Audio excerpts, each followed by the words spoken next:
So now I have a project with 135 screens, but before jumping into that, I like to show you what is new in this editor, even at first look.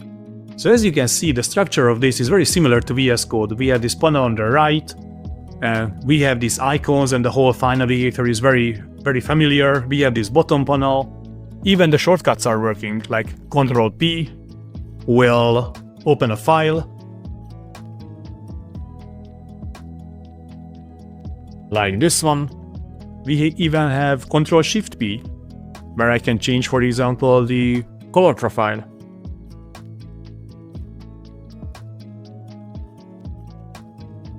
This is the dark mode, but I prefer the light. Of course, it's much more than just having the same user experience and key bindings.